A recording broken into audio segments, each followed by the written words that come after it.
Cientos de personas habían asistido a la campaña evangelística esa noche.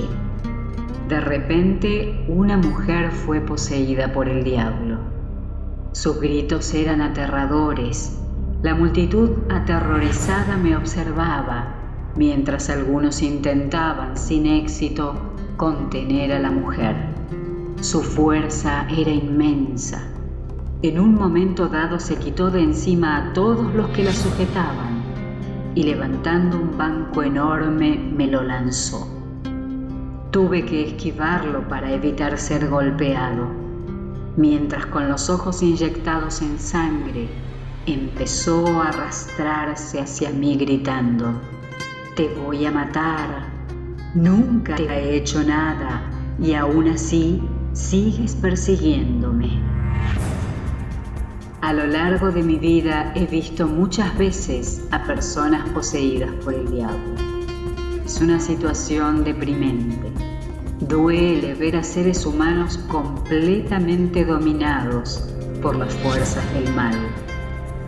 Pero como sabemos, estamos en una guerra que comenzó en el cielo y se ha trasladado a la tierra. Y en esta guerra, como veremos más adelante, el enemigo usa sus agentes e instrumentos para llevar a cabo su malvada obra de destrucción. De hecho, Satanás es quien persigue al pueblo de Dios e intenta desviarlo de la verdadera adoración y la obediencia a las Escrituras. En Apocalipsis 12 encontramos otra escena de esta guerra profetizada.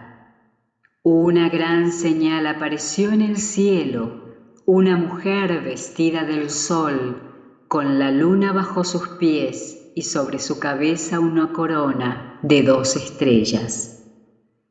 Estaba encinta y clamaba con dolores, porque estaba por dar a luz.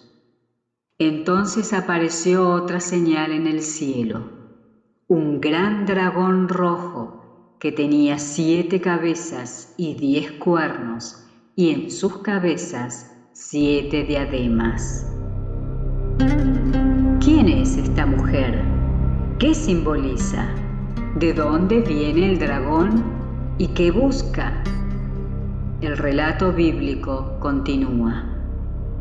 Su cola arrastraba la tercera parte de las estrellas del cielo y las arrojó sobre la tierra. Y el dragón se paró ante la mujer que estaba por dar a luz, a fin de devorar a su hijo en cuanto naciera. Y su hijo fue arrebatado para Dios y para su trono.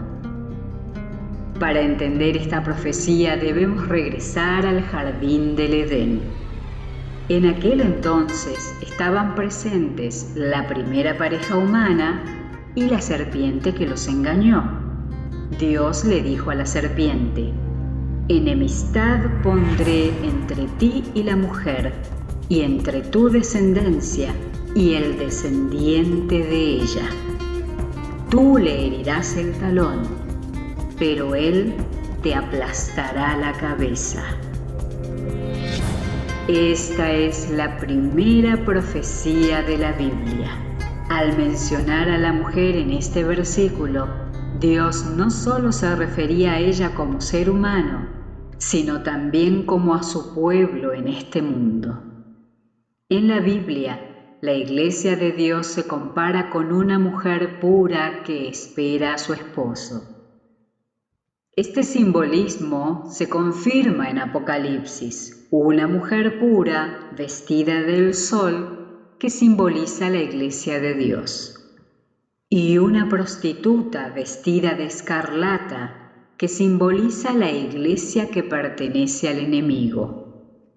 Estas figuras simbolizan 2 comandantes con sus respectivos ejércitos. Así, al hablar del conflicto entre la serpiente y la mujer en Génesis 3, Dios profetizaba el conflicto de los siglos entre el diablo y Jesús, entre los seguidores del enemigo y el pueblo de Dios. También en el capítulo 12 vemos otro aspecto de la lucha entre Satanás y el pueblo de Dios.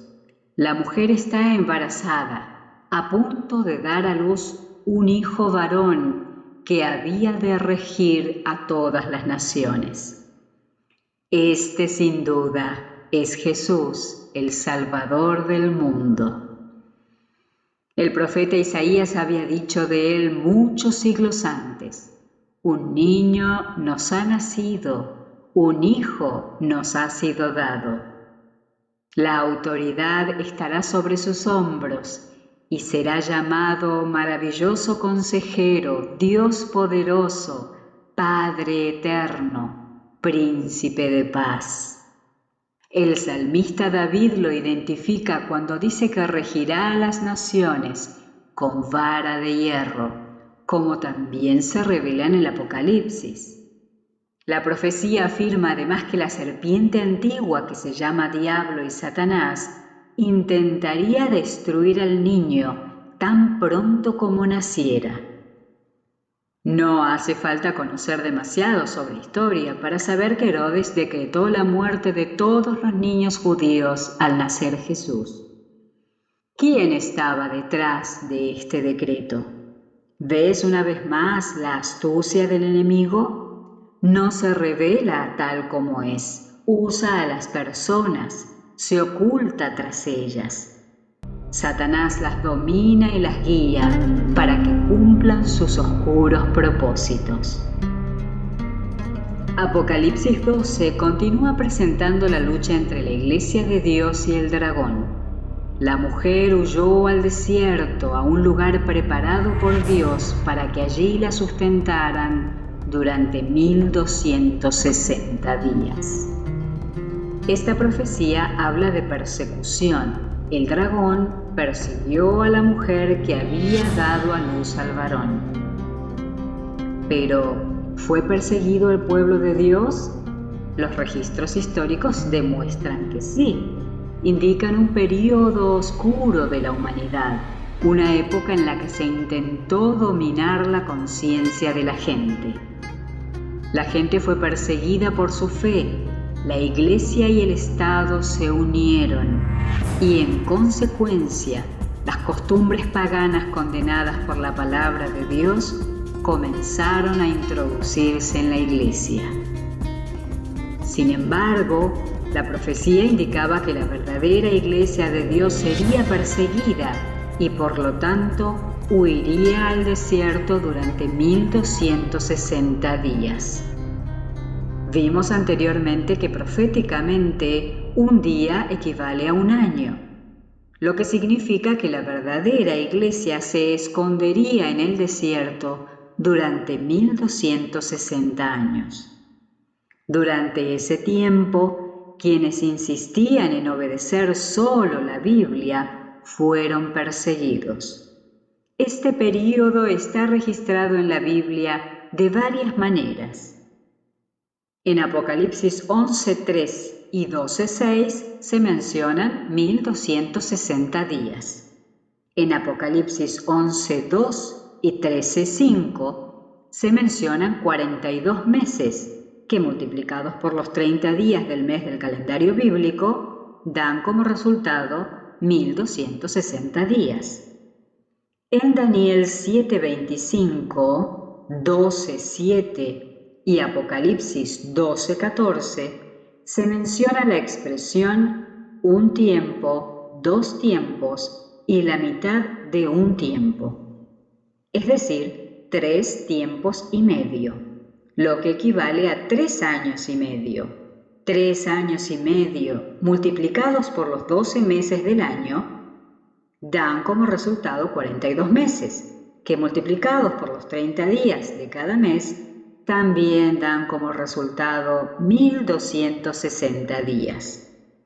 Estos versículos presentan el mismo escenario profético, un poder que usurpa el nombre de Dios para perseguir a la Iglesia verdadera.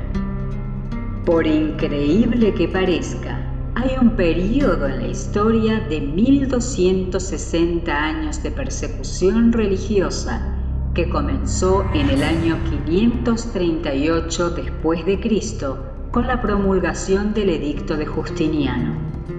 Fue el emperador Justiniano quien, tras derrotar a los ostrogodos, decretó que el obispo de Roma tendría preeminencia sobre los obispos de otras ciudades, ya que Roma había sido la capital del imperio y dominaba el mundo político de la época. Este período abarca los años en que la Iglesia Católica Romana persiguió a quienes se negaban a obedecerla ciegamente. En aquel entonces la Iglesia utilizaba un instrumento llamado la Inquisición para impedir que cualquiera estudiara la Biblia. Así se evitaría que se reconocieran los errores que se habían transferido del paganismo al cristianismo de la época. Leer y defender las verdades bíblicas se consideraba herejía, y el castigo para los herejes era la hoguera. La Inquisición también exigía la confesión de los crímenes bajo terribles torturas. Este periodo de persecución terminó en 1798, cuando el general Berthier tomó prisionero al Papa Pío VI, líder religioso de la Iglesia Católica.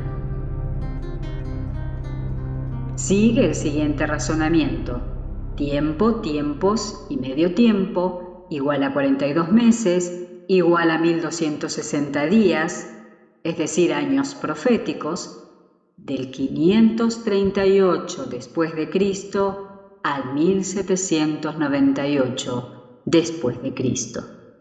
Prestemos atención una vez más al método del enemigo. Persigue a la Iglesia de Dios, pero no se identifica como perseguidor. Al contrario, el poder perseguidor se autodenomina Iglesia de Dios, mientras exige adoración y obediencia para sí mismo, no para Dios y su palabra. La profecía de Apocalipsis 12 afirma que la verdadera Iglesia de Dios, aunque perseguida, sobreviviría y tendría un remanente en nuestros días, al cual el diablo odia y continúa persiguiendo. Se trata de un remanente caracterizado por dos aspectos expresados en Apocalipsis. Entonces el dragón se airó contra la mujer y fue a combatir al resto de sus hijos, los que guardan los mandamientos de Dios y tienen el testimonio de Jesús. Estas características se repiten en Apocalipsis 14:12 cuando se menciona la perseverancia de los santos. Observa lo que dice este texto. Aquí está la paciencia de los santos, los que guardan los mandamientos de Dios y la fe de Jesús.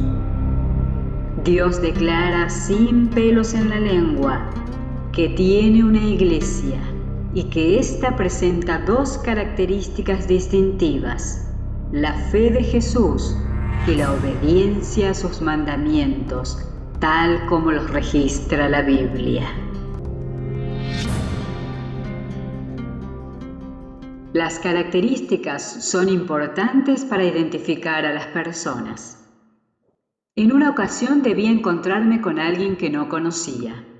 Es alto, me dijeron. Tiene barba y un lunar grande en la frente. Con estas características no podía equivocarme. A medida que los pasajeros empezaban a bajar, comencé a observar sus rasgos. Había algunas personas altas, pero no tenían barba. Otras tenían barba, pero no eran altas. Finalmente apareció el hombre alto con barba y un lunar en la frente. Fue fácil reconocerlo. Dios sabía que la humanidad de hoy estaría confundida con tantas iglesias y religiones.